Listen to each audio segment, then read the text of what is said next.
This is episode 344 of Jumblethink. T minus 10, 9, 8, 7, 6, 5, 4, 3, 2, 1.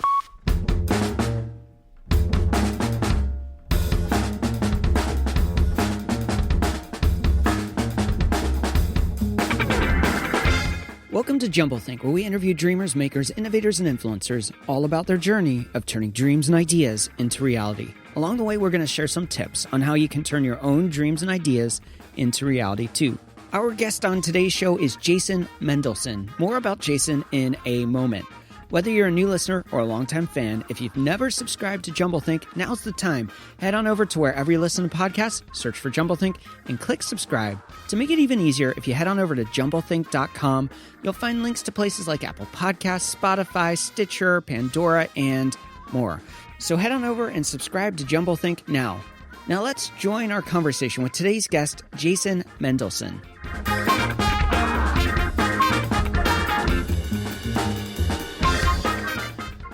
Hey there, friends. Welcome to Jumblethink. My name's Michael Woodward. I am your host, and we have a really interesting show lined up for you today about a topic, until this conversation, I didn't know much about. Our guest is awesome. We're going to dive into that in a moment, but before we do that, I have a simple ask of you. We want more people to know about Jumblethink. We think we have a pretty awesome show, and I know we have a lot of fans out there listening who love Jumblethink. Now, here's the deal. I would love if you would take a moment today and share your favorite Jumblethink episode, maybe on Facebook or Instagram or Twitter, and just let people know what you think about the show. I know there are a lot of people out there who have big ideas and dreams, and they simply haven't reached them because they don't have a tribe, a community of people cheering them on. Here at Jumblethink, we really want to do that. So if you could share out your favorite episode today, that'd mean the world to me. So thanks for doing that. I really appreciate it. On the show today, we are talking about an important topic. You might not realize it, but some of our culture's most beloved figures have died from oral, head, or neck cancer. From Babe Ruth to Sammy Davis Jr. to George Harrison. But there are also those who have survived, like Michael Douglas and Jim Kelly. Today's guest is one of those survivors, and he's trying to help bring awareness to it. At the age of 44, Jason Mendelsohn was diagnosed with stage 4 HPV throat cancer. With a wife and 3 children, he was determined to survive. Now he wants to stop anyone else from having to go through it too. He's on a journey to stop oral cancer. Now, let's go ahead and join the conversation we had with today's guest, Jason Mendelsohn. Our guest today is Jason Mendelsohn. Jason, thanks so much for joining us today. Thank you for having me. There's a lot going on in the world. We're going to get into what you're doing in the HPV space and just making awareness of this space and helping people understand what it is. Super excited to talk about that. Before we do that, it's been a little crazy lately. It's been a wild ride over the last 3, 4, 5 months in our world. How are you doing during these crazy times? That's nice of you to ask me. You know what? Doing well. It is crazy, obviously. I've been home for probably 90 days or so. Wow. With my oldest son and my dog, and just, working from home, exercising as much as possible so I don't just eat as much as possible, and just hoping the world becomes a calmer and safer and healthier place. Well, we're going to be talking about HPV a little bit. It's a space that is very personal to you. To understand why that is, let's hear a little bit about your story, your backstory, and how this advocacy for this space became so significant to you.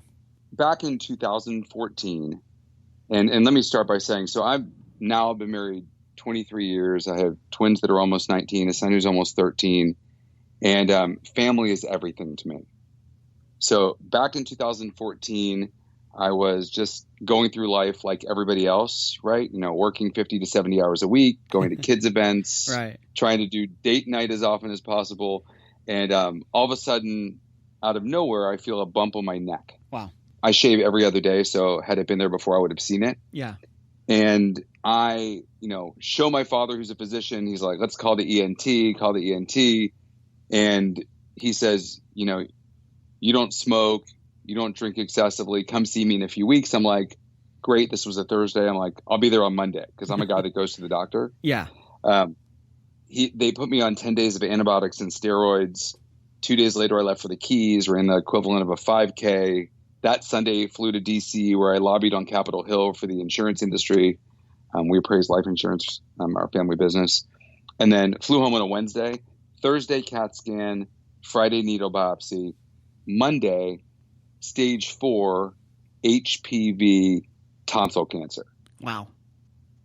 And that, I will tell you, I could tell you more about that, which I'm sure I will in a few minutes, but that is what turned me into someone who needed immediately to learn more about HPV, tonsil cancer, and just, how was I going to beat this cancer that I had never heard of before? Yeah. Yeah. And cancer is one of those, I would probably guess, in the top 5 fears of the average person is, am I one day going to have to deal with cancer? Or which one of my loved ones is going to have to go through cancer and I'm going to have to be on their side as a caregiver, or just simply just be there to support them? Was cancer ever on your radar? Was it something that you had thought and processed through as like, oh, maybe one day this will happen to me? So, I wish I could tell you yes, but reality is, you watch TV, you see commercials about cancer, people, right, that have been diagnosed with prostate cancer, breast cancer. It was something that I really didn't spend a lot of time thinking about me actually getting. I've always been compassionate, right? I have, like I told you, a very close family, and I've had family members that have had cancer, but it was always someone else's diagnosis. Right. It was never mine. And while I told you we appraise life insurance for a living, I've always been a guy who had life insurance, but never thought, oh, maybe I'll have to use mine to take care of my wife and kids because I'm going to get diagnosed with cancer. I honestly had not thought of it. That idea of what happens if I get cancer, never had really thought about it before getting the diagnosis. So you get the diagnosis.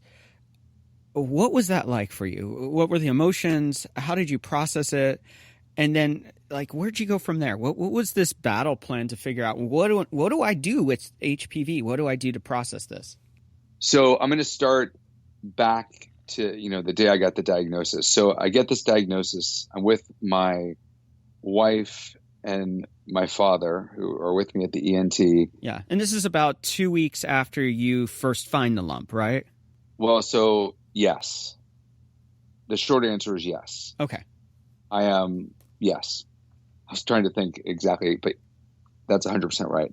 And I get the diagnosis, and I remember the doctor saying to me, I don't think you're going to need a feeding tube. And I'm like, a feeding tube? Yeah. I don't even, I had lost all this weight. I was as healthy as I had ever been. And then I found this bump and then got diagnosed with cancer.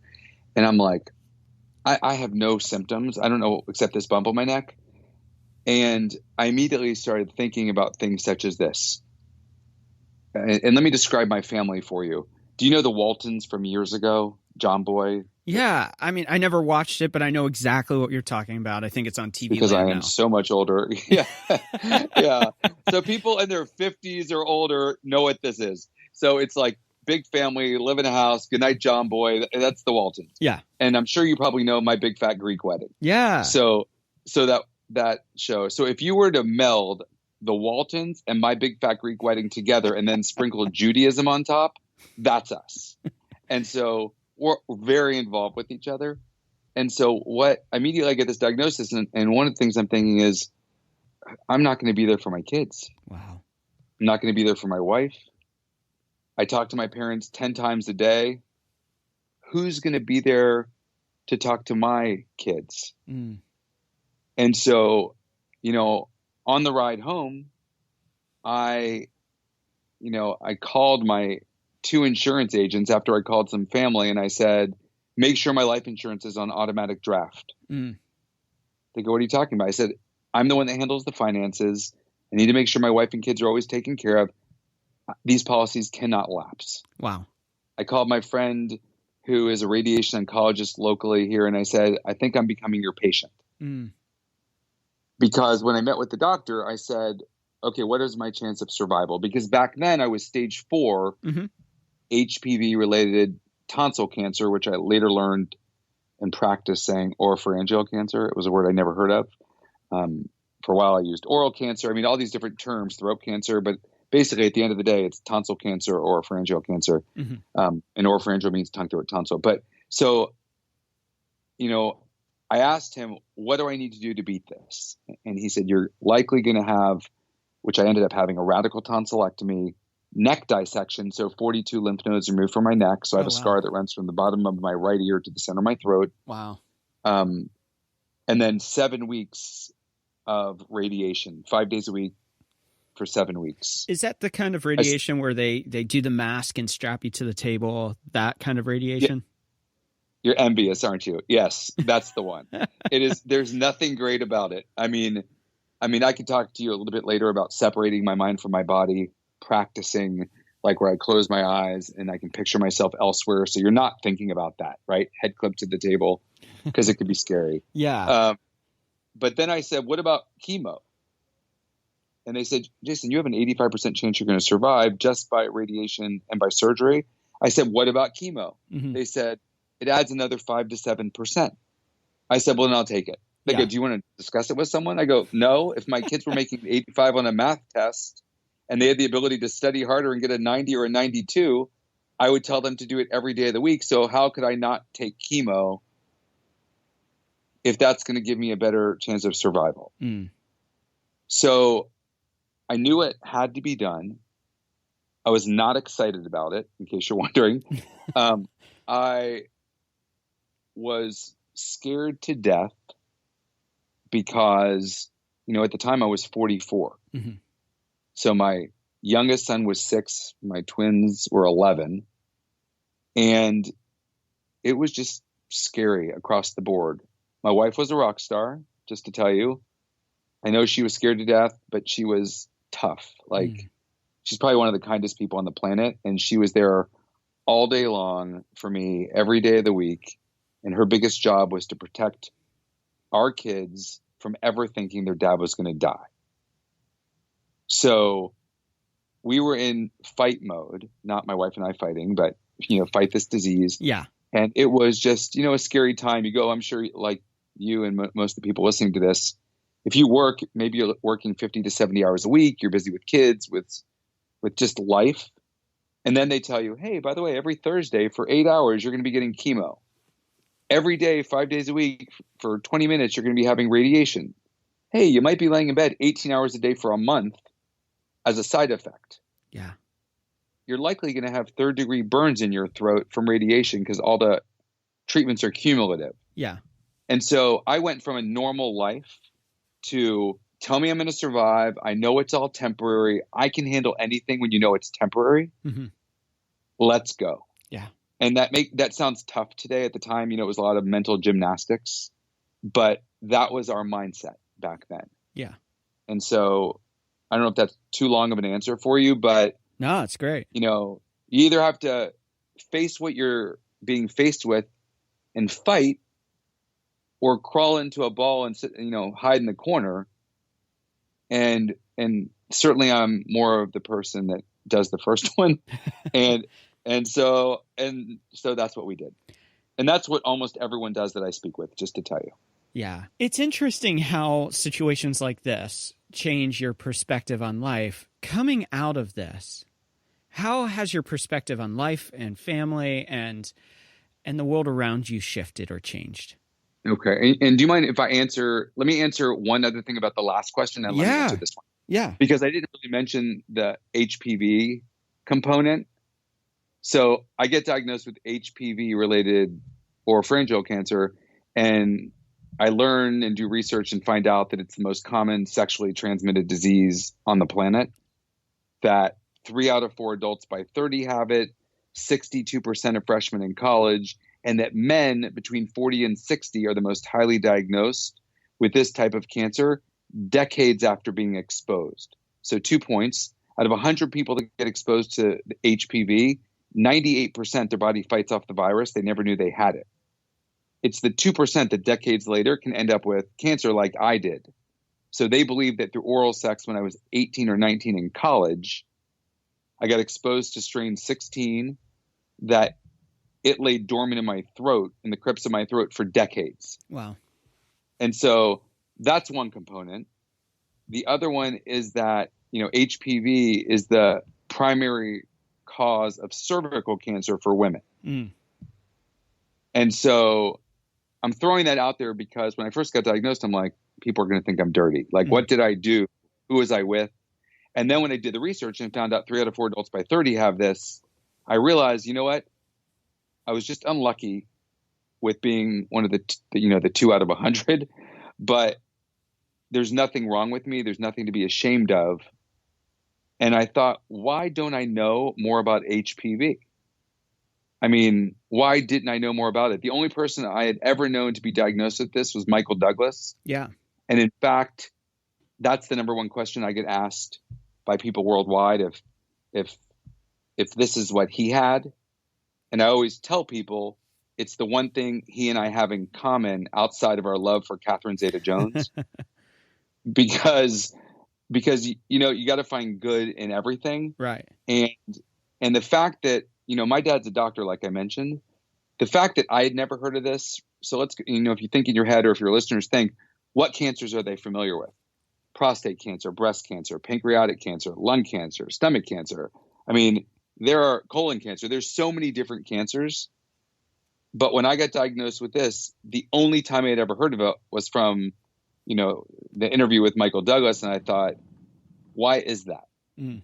And that's what we'll, talk about in a bit, led to me creating this website, because I thought everything I'm researching is so depressing. Yeah. About people jaws cracking, hearing teeth falling out. And it was all because it was 95% of it back then was from people who had been smoking their whole life or had, excessive alcohol use. And again, I'm not minimizing any of this for people that are diagnosed with head and neck cancer caused from smoking and drinking. Mm-hmm. I'm just saying all the side effects and everything I was reading were from people not with HPV related orpharagial cancer, but from head and neck cancer caused by smoking and drinking. Wow. And so that's what led me to the advocacy work, because I then learned about the HPV vaccine, which is meant for boys and girls, not just girls. And through sharing my story, people always say, so glad I heard your story. I gave the vaccine to my daughter, not to my son. I had no idea it was for boys.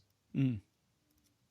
And again, hopefully I'm not making this a monologue where it's not interesting to you, but I always hear people tell me, like over and over and over again, that the reason they didn't give the vaccine to their kids is because everything back then, years ago, was focused on sex, not the fact that this is going to prevent their kids, boys and girls, now and decades from now, from preventing them from getting cancer. Yeah. Right. I mean, if someone said, hey, your daughters are never going to get breast cancer, give them this vaccine, I would believe that most people would give their kids a vaccine. Same with prostate cancer. But because, orpharagial cancer is not really well known, I think, that's why the rates haven't been higher. Mm. So I went backwards, and will you remind me of what your question was? Yes. So how has this changed your outlook on life, on family, on what you do and how you do it? Okay, so I will say to you, it has changed it, but I was raised by parents who always stressed the importance of family. Yeah. So I was a family guy before this ever being diagnosed with cancer. And my wife and her family, she was raised, as a family person also. So we were both like big family people. What changed, I would tell you, is that if my steak, wasn't cooked well enough, or if my flight was running late, or if, I was expecting certain thing to happen and something else happened. Probably shouldn't have led with the steak part, by the way. Or if just things, whatever it is, someone, honking their horn at me or whatever it is. Yeah. I look at everything now, which occasionally drives my wife crazy, as this isn't cancer, right? Like if my dad always said, if money can fix it, it's not a problem. So I think that really becomes a different philosophy, right? Like the little things don't bother me like they bother the average person. Right. I fly a lot for work. if my flight's delayed due to weather, I'm not the guy going crazy. In fact, I once had a woman yell at me in an airport. She's like, "Why aren't you angry?" I'm like, "Because I've had cancer. Yeah. And this isn't cancer." Yeah. So I think that component, and then really just like when I was looking at your site about the fact that you have a huge bucket list, right? Over 300 items of things that you want to accomplish. And, you know, with lines through what you've done so far, I have a bucket list. I'm embarrassed to tell you that my list is, I have a much smaller bucket than you do. Nothing wrong with that. Well, no, but you know what? Reading your list, and hopefully your listeners will all go read your list on your site, is going to have me put together a list, because I guarantee you I have the same amount of things, if not more than what you have. Yeah. I just always only had a few things on them. So for instance, we're having my son's bar mitzvah, and this was on the list because of the whole cancer thing years later, but we're having his bar mitzvah in Cape Town. It was supposed to be this month, and we had to move it out a year due to the coronavirus, but we're having the bar mitzvah in Cape Town, just our family, and then we're going on a safari. Well, a safari was always on my bucket list. Yeah. And so I'm not waiting, 10, 15, 20 years to do things if I can afford to do them today. Yeah. So the idea of not putting things off, making sure you tell people you love them more often than not, I think is really something that has changed for me at a higher level. I've always told people that, but now I do it more often. Yeah, absolutely. We're going to take a break right here, and when we come back, we're going to go deeper into HPV and the things you need to know to demystify some of this space and how it's something we should be talking more about. We'll be right back.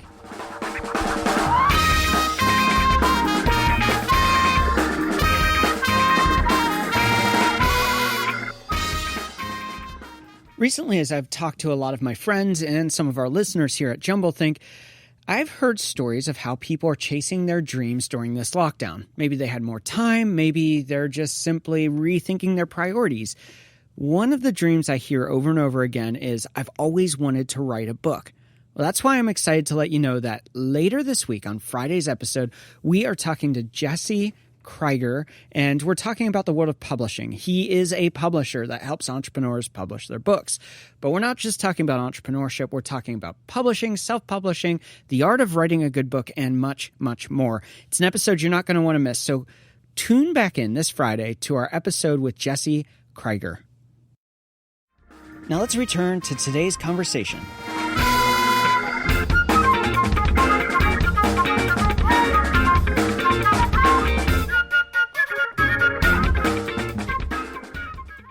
We are back with Jason. All right, before we dive into continuing this conversation, there's an important question, and that is, how can people find and connect with you? Thank you for asking. So there's a few ways. One, I have a website, supermanhpv.com. Again, Superman, like flying through the air, superhero Superman. So supermanhpv.com. And I have a Facebook page, Superman HPV. I'm on Twitter, trying to learn more about Instagram. But primarily people connect with me through Facebook chat and through Twitter. But certainly my email address is jason@supermanhpv.com. And then I don't know that most people give out their cell phones, but mine's 407-782-5614. And I have caregivers, patients, and survivors really all over the planet text me there. And I'm fine with it, because if people need hope, I'm accessible. So I would tell you most people, though, through Facebook and through Twitter. Yeah. We'll put those links in the episode notes, so you don't have to look far. If you're listening right now, you can just go check out the episode notes wherever you're listening. The links are right there, so click them, and they'll take you right to all that Jason's doing, whether it's through Facebook, Twitter, through his website. Some great resources on his website. Definitely worth checking that out, too. You know, in our first segment, we usually close with a couple questions, but I wanted to ask them right here quickly before we dive into the nitty-gritty of our conversation about HPV. First one being, how do you find purpose in what you do? What motivates me to continue doing what I'm doing is that I'm helping people get through a difficult time. Meaning, when I was diagnosed 2014, one of my client's daughters had gone through, had surgery on her tongue for cancer. And while I was going through treatment, laying in bed 18 hours a day for almost a month, she would text me every day and say, just one more day, you're going to be okay. Hang in there. And I think the fact that she did that for me as I'm paying it forward and helping others, it's meaningful to me that through being on the board of the Head and Neck Cancer Alliance and through my social media stuff that we already talked about, that I can positively impact others. Yeah. And allow them to not feel alone, connect them with doctors and other health practitioners that I know through my advocacy work, whether it's at the Head and Neck Cancer Alliance or other places. And, I think it feels good to help others. And this is a way I can take something that was just a really scary, time of my life and use it to help others that are probably going through that, scary time now with their loved one. What is one challenge you're currently working to overcome? I'm on the executive board of the Head and Neck Cancer Alliance. Yeah. Which, by the way, I should have mentioned their website earlier. It's headandneck.org. So head and spell out the word and then neck.org. So we have an ambassador program where caregivers, survivors, patients share their story. And I think a challenge that I had, and I have less often now, is that before really being heavily involved and working closely with the great staff there to other ambassadors, it was all me. So it was very difficult to really reach people and connect with people at the right level when it's just one person doing this outside of their main career or job. Mm-hmm. And so I would tell you now that it's more than just me, that makes life a lot easier. Regarding HPV, just advocacy work in general, the challenge is that until people realize that they can truly protect their sons and daughters, grandchildren, if it's obviously granddaughter, grandson, from HPV preventable cancer, until we can do that at a much higher level because people are paying attention, that will always be, something that makes what I'm trying to do more difficult. Yeah. Because people that are diagnosed search for the information and they find me typically. Mm-hmm. Right. And what happened, just to tell you briefly, because I don't know that I mentioned it, 2017, a news reporter for NBC was writing an article about HPV. She included my article. Within 24 hours, 10 people reached out to me. Wow. And said, I'm so happy that you went public. I felt alone. I emailed this reporter back. She said, 500,000 people read the article. You're likely going to end up on NBC Nightly News with your family. And we did 24 hours later. Wow. So not until the message is loud and clear and that HPV vaccination rates are significantly higher will my job be even close to being done. Because I just feel like if I can stop another parent, I made videos to my kids saying goodbye. Wow. In 2014, and not until I can limit or eliminate parents from having to make such videos to their kids will I feel like I've really accomplished what I'm trying to accomplish. So that's, I don't know, that's probably too long of an answer for what you were looking for, but that's my answer.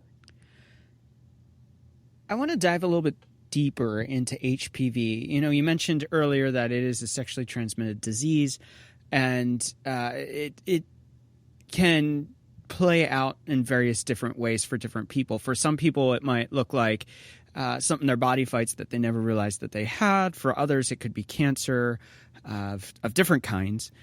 Walk us through sexual activity, the only way this is transmitted, or is there other ways that this is transmitted, or passed from person to person? So I'm going to give you, and I don't know if I said this at the beginning, but I am obviously not a doctor. So I tell everyone, if you're going to ask questions, specific to HPV, which is obviously a virus, and there's many strains of HPV, you should speak with a medical professional. Yeah. But I'll give you my answer to that question because I do get asked it often, and people always ask, how do I know if I could potentially have what you were diagnosed with? Yeah. So two answers. One, yes, through sexual contact. And it can be just skin on skin contact as well. Mm. So it's really important that people are careful, right? Limit the amount of sexual partners, use protection, and things of that nature, if that makes sense. So there are many strains, most common sexually transmitted disease. You can have HPV and not end up with tonsil cancer, right? There's warts, there's different types of characteristics where someone could have HPV.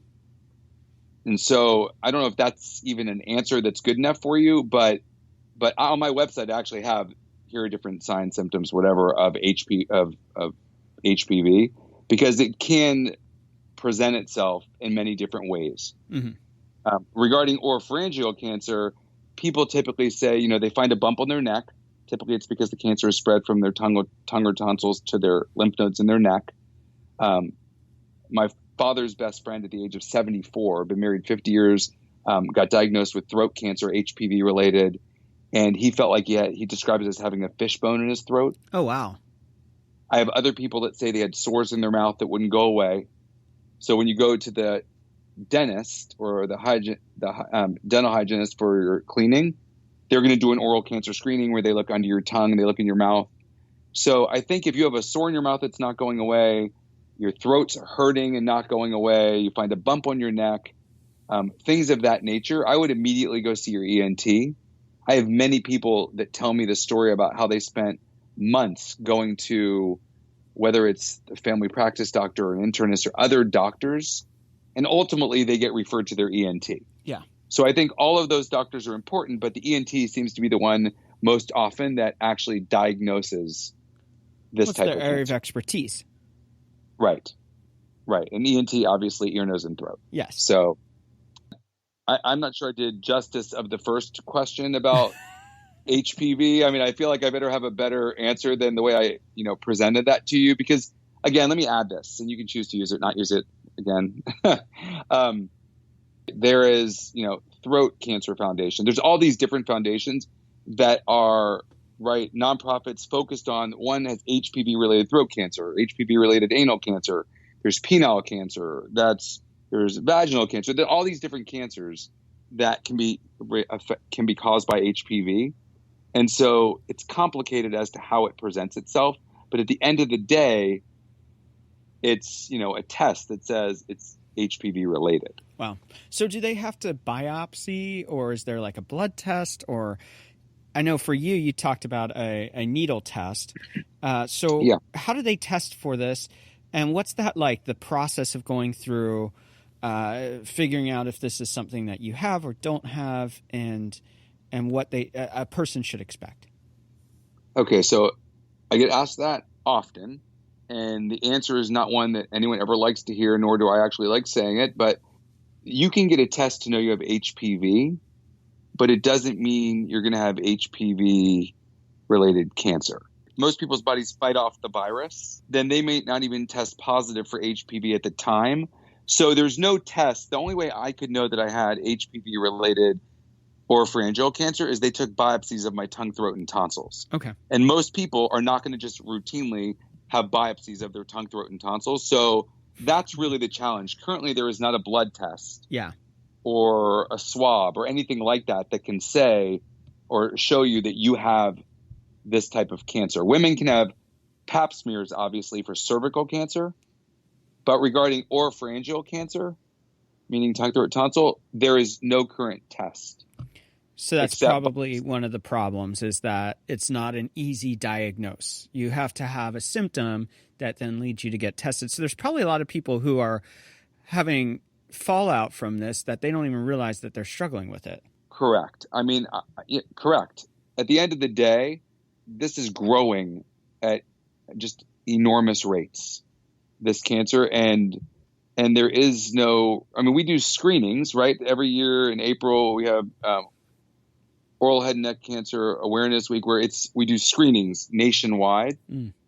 But it's for the symptoms, because typically it's already, you already have this. It's not preventing it as much as it's treating the symptoms and catching it early.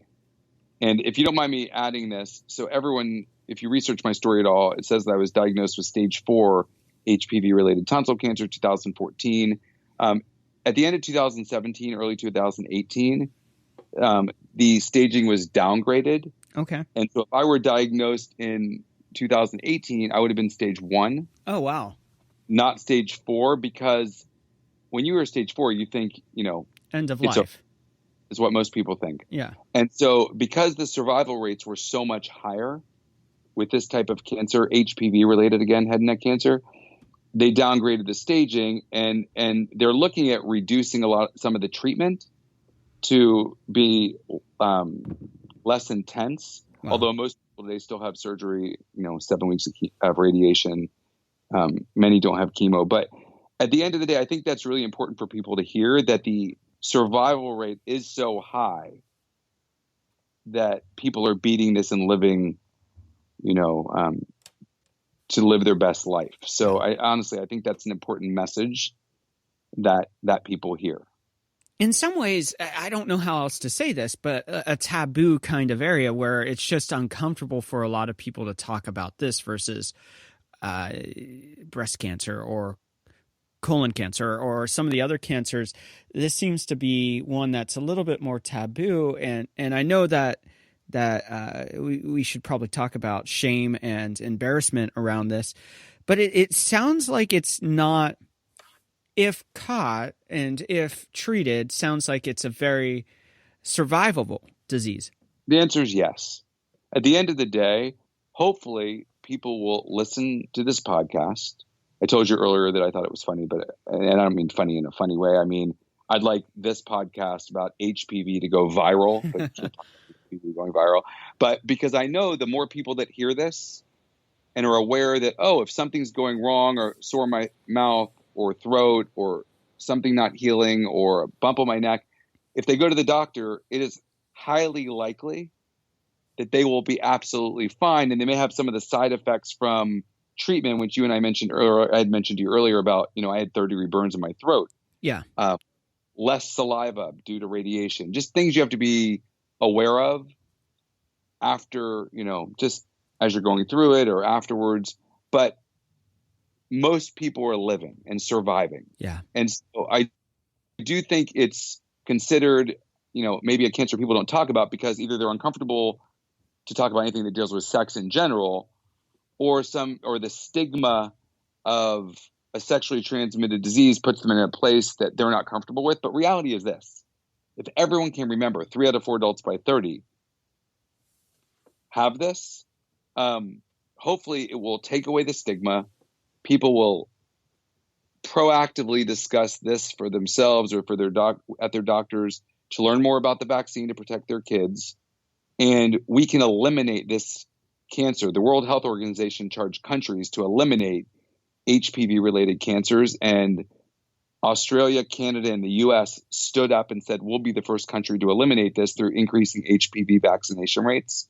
And typically kids get the vaccine between, they can get it between, most kids get it between 9 and 14. I'll tell you the majority really between 11 and 13, but they keep saying the younger, the better to be the most effective.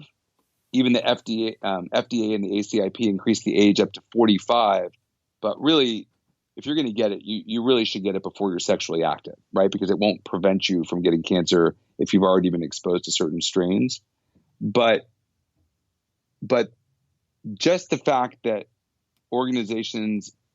countries are saying they want to eliminate this cancer, to me, should be enough force that parents should learn about the vaccine and protect their kids. Mm-hmm. And to me, that should mean that it should not be embarrassing to talk about. If you can protect your kids, isn't that a parent's number one job, protect their kids? So if you can protect your kids from preventable cancer, to me, unless there's a specific health issue that child has, with some other health issue, and their doctor says don't do it, I would think, they should learn more about this. What are the best ways to learn more about this? So certainly through speaking with your kid's pediatrician or your family practice doctor. Okay. Certainly through going to the website of the Head and Neck Cancer Alliance, which again is headandneck.org. You can come to my website, supermanhpv.com. And I don't know if I mentioned it earlier, but I'm not arrogant, nor do I want anyone to think I'm a superhero. My friends called me Superman during chemo and radiation. That's where the name came from. Yeah. I thought it was witty and that people would pay attention to it. So again, I don't want people to think that, I think I'm something special other than a guy trying to use a diagnosis to help others. Yeah. But, I think between the Head and Neck Cancer Alliance through our website, I'm also active with the American Cancer Society's HPV Roundtable, which does a tremendous amount of work to provide education and information. So I think between those three sites and speaking with your kid's pediatrician and just maybe family practice, but probably starting with pediatrician, I think they could get plenty of information. And certainly if your listeners don't receive what they're looking for, if they reach out to me, I'll make sure they get the information that they're requesting. One of the things I love about your story, and we talked about this offline a little bit, is that so often these type of things get headlined by a celebrity. It's, so-and-so and people listen because it's whoever X celebrity is. I love that your story is an example of how normal people can do brilliant things that can make a difference, that can impact the world simply if they move past their fear. Maybe it's shame, maybe it's embarrassment, maybe it's whatever that could be for them. And if you step past it, you can still do amazing things through stepping out. So talk to us a little bit about that and how you're able to continue to grow awareness of this, and how you mentioned NBC and being there and other places that you've gotten to tell your story. There are a lot of people who can bring a lot of value and a lot of change by telling their story, and that's what you've done. What would you tell those people? Thank you, by the way, for those comments, because it was challenging at a much higher level at the beginning that I wasn't a movie star or famous. And I continued to call certain newspapers, certain just different people to say, if you need someone, I'm here. Mm-hmm. And I got a lot of rejection at the beginning, but I kept thinking, you know what? Videos to my kids saying goodbye. I need to protect parents from doing this. I need to keep calling. And eventually one paper told the story and another paper told the story. And eventually it just became where there was more awareness and people saw what I was doing. And I spoke to 100 doctors from 44 countries in Ireland back in June, and then was asked to be the patient advocate at a congressional briefing regarding increasing HPV vaccination rates with some very well-known people in the medical community. Yeah. And so, I think knowing you can make a difference and just busting through the wall of knowing that one day people will be aware of what just an average person can do that isn't trying to become famous. And I don't mean that I'm average. I don't mean that in a negative way. I wanted my kids to be choking up a little bit here. I wanted my kids to be proud of me. Yeah. Right. I wanted my wife to be proud of me that I'm helping others. And so I think anyone, if they're passionate about helping others and they don't listen to the no's, whether it's, telling your story or doing anything in life, if you really believe you can make a difference, and I think I told you earlier that I want to do a TED Talk. Yeah. And I've been rejected at probably 6 different places. I'm hoping one day I can do my talk and save, lives, on, all 7 continents. But I think when you know what you're doing is good and you've got a story to tell and a way to tell it, which you truly believe will make a difference and others respond positively to it, that will hopefully motivate whoever it is to continue moving forward. So this for me is something I am just passionate about. And I do believe I can save tens of thousands of lives of generations of boys and girls to come. So I don't know if that's a great answer, but I didn't have the luxury of being famous and people just calling me. Yeah. Yeah. And believe me, I have nothing negative about people that have that ability because of who they are, but I didn't have that. Right. So I still believe I can, impact a large amount of people. And just honestly, I'm doing it out of the goodness of my heart because it's not like I'm being paid to do it. Yeah. I'm doing it to impact lives. Mm-hmm. And so I hope that's a good answer and it wasn't too long of an answer for you. It's a great answer. As we wrap up this segment, can you remind people of your website and how they can find you? Yes, I'm easily found at supermanhpv.com, Facebook, Superman HPV, and then again on Twitter. I'm on LinkedIn as well, but all under Superman HPV. Thank you. My name's Jason Mendelsohn, which I know you said earlier, but people typically remember Superman HPV and they forget my real name. So thought I would just share that. We're going to take a break right here. When we come back with Jason, it's rapid fire questions.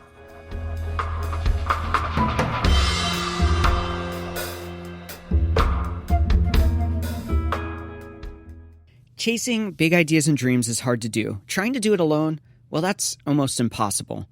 But where do you find a tribe, a community of people just like you with big ideas and dreams who are working through that process?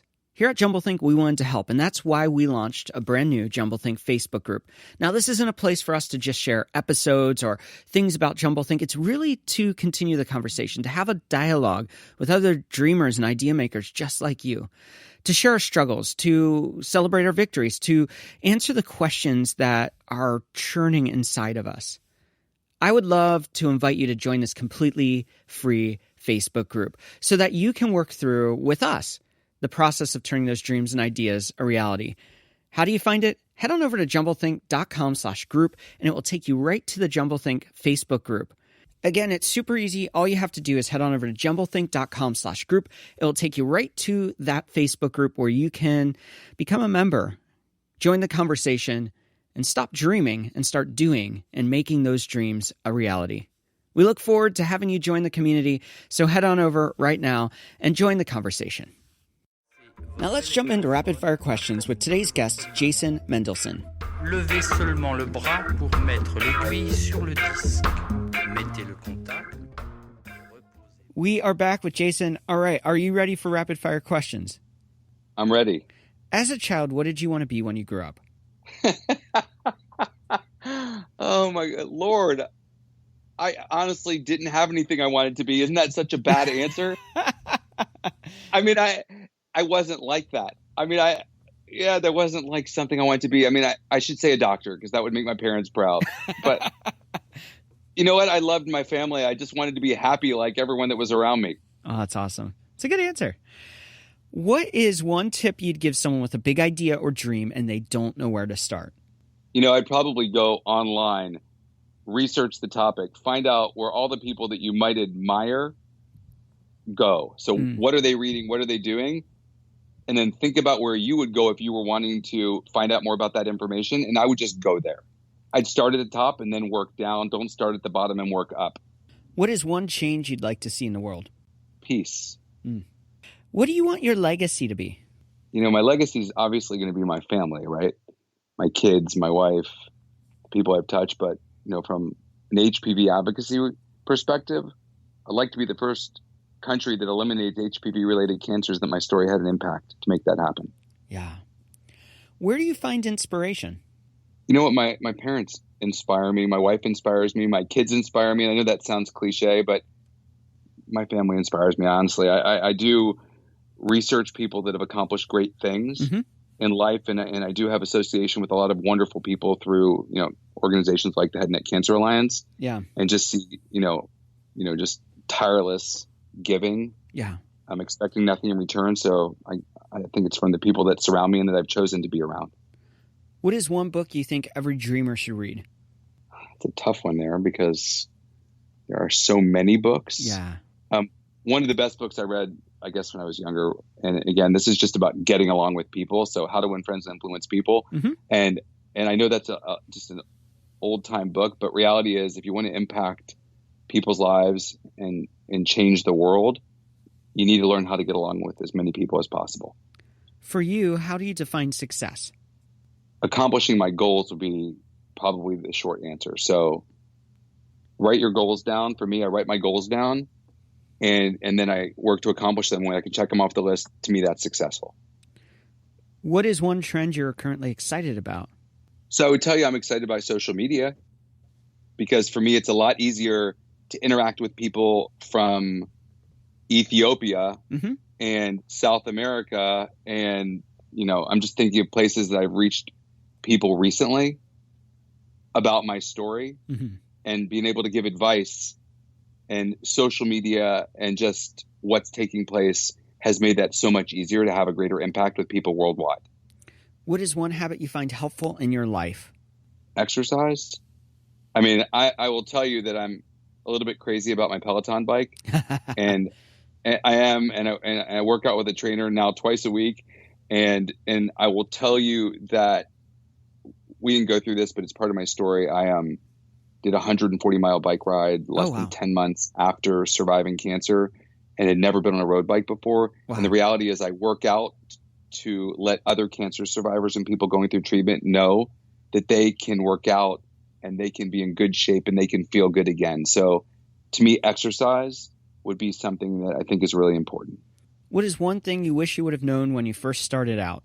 So if we're talking about my HPV advocacy work, I would say that it's really important to be selective and regarding sexual partners and just limit sexual partners because obviously HPV or Orpharagial cancer could be a diagnosis that can be prevented by just being extremely careful, having a vaccine and doing things of that nature. So I guess one of the characteristics, limiting sexual partners.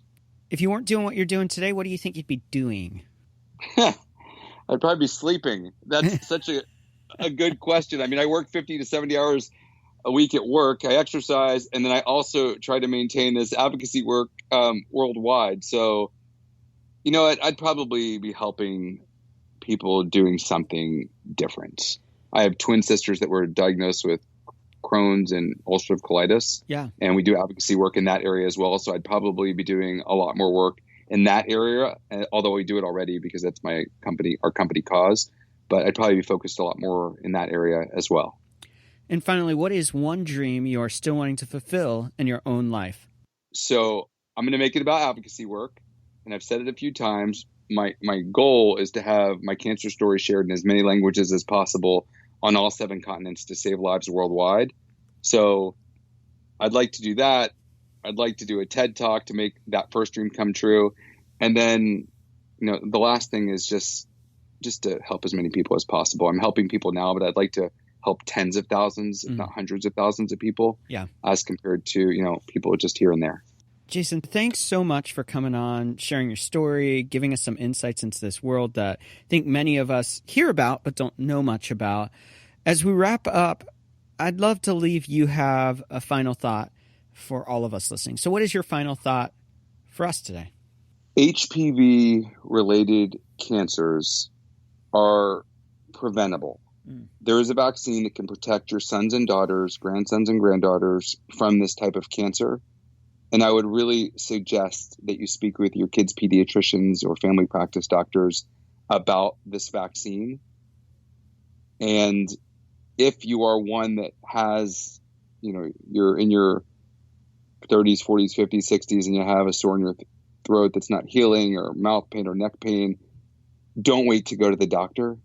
Go to the doctor. And then lastly, as I'm making this longer than it should be, the thought would be, you're not alone and it's all temporary. And always remember that. If you need someone to be by your side, I'm here for you, and just reach out to me. Jason, thanks again so much for taking out some time and sharing your story, sharing about HPV and giving us some great resources. Thank you. I really appreciate you caring enough to share my story, and it's been a pleasure. You really made this easy. Thank you. Once again, I want to thank Jason Mendelsohn for taking time out and being on the show with us here at Jumblethink today. As always, you can find his links in the episode notes, so just head on over to the episode notes, click on the links, it will take you right to Jason and what he's working on. Here is my final thought for you today. It's easy often to skip over difficult conversations, and today could easily have been a difficult conversation, an uncomfortable conversation, an area that's kind of a little bit of a taboo. It would have been easier sometimes just to say, you know what, this might offend somebody if we talk about this because it has to do with sexually transmitted diseases. It might be hard to talk about it because it's an uncomfortable topic. But it's important for us to have conversations that are difficult. It's important for us to have conversations that inform us and educate us and make us rethink what we know, rethink what we accept. And that was one of my big takeaways from today's conversation. I grew up in a culture where abstinence was the solution, that you save sex for marriage, and that does prevent a lot of these situations. However, we still need to have conversations about what happens when you do get an STD, or what happens when you make choices of your youth and you have to pay the consequences of those decisions. It's easy to shy away from that conversation. And in your life, for those of you listening right now, I'm sure that there's conversations you are shying away from, that you don't want to have because they're uncomfortable, they're difficult, and you might not like the outcome. I'm so glad that Jason has taken the decision to step out and have a voice in this space, to share hope and healing and options to bring health.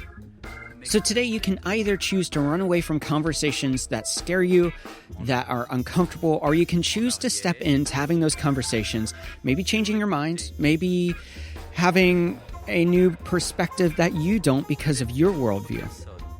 So take some time today, have the conversations, and dream big and change the world around you. Prendre un moment revitalisant dans quelques mois, lorsque vous aurez bien saisi la technique et que vous serez maître de votre corps, vous pourrez vous décontracter même en travaillant.